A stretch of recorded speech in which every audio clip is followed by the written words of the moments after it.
July 23rd. Mong had Dallas drop us off at this quiet little beach town called Malibu. It's way different from how Venice was. There aren't so many cars or people out walking around or young people, and the stores are smaller with less flashy signs, and all of them have stands outside selling beach towels and sunscreen and styrofoam coolers. We got out, stood by Dallas's driver's side window, thanking him for giving us a ride. He nodded at me and Mong, then grabbed Rondell by his sweatshirt, told him he better get his ass on a hoop team and quick. Even if it's one in Mexico, boy. They got pro teams there too, you know. They do, Rondell said. Hell yeah, Dallas said. Got one of my boys down there somewhere right now, getting paid too. Rondell nodded. I'm saying though, it's a sin to waste a talent like you got. He let go of Rondell's shirt and pushed him away from the car. A sin, boy. You hear me? Rondell nodded. Dallas waved at me and Mong again and then drove off. We went across the street to this cluster of stores, bought more hot dogs and fruits and donuts, and this time Mong had us buy a bundle of wood instead of charcoal. There was a liquor store next door, and Mong sent Rondell in with a list, thinking he'd have the best chance of passing for 21.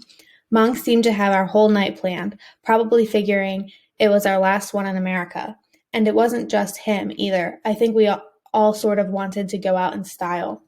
Rondell came back from the liquor store with beer and Mong's whiskey, and we took everything across the street, followed Mong a long ways down the beach until he stopped in line with this big blue-story beach house. He tossed his bag on the sand, said, "This is it." "This is what?" I said. "Where my dad used to take me when I was a kid." "You went to this beach before?" Rondell said. Mong nodded, pointed up at the big blue house. "Stayed at that place," he said, "every summer, just me and him." Me and Rondell threw our bags in the sand too and looked up at the house.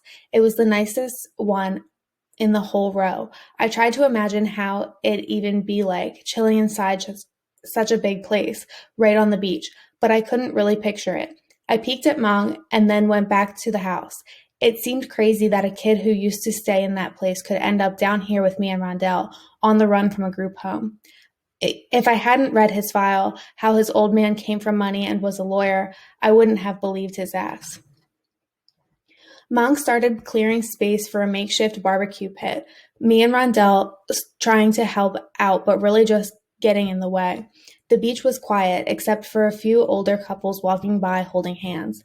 Some of them had their pant legs rolled up so they could walk right through the water whenever the tide came up. I watched one particular couple walking an old bulldog. You could tell all three of them had made this walk hundreds of times before, probably thousands. The woman had a gray ponytail and the guy had a baseball cap and glasses.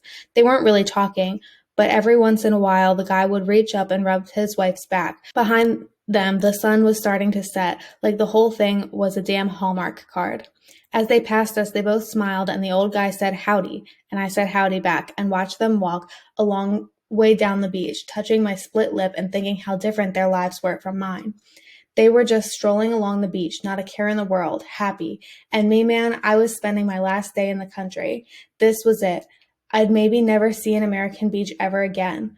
For some reason, seeing that couple and saying howdy to the guy made me think of how I should call my mom's tomorrow, and maybe Jaden too. Even if I just left a message, at least people would know we weren't dead or whatever. Mong showed us how to dig a little hole in the sand and line it with a bunch of small rocks for a homemade barbecue pit.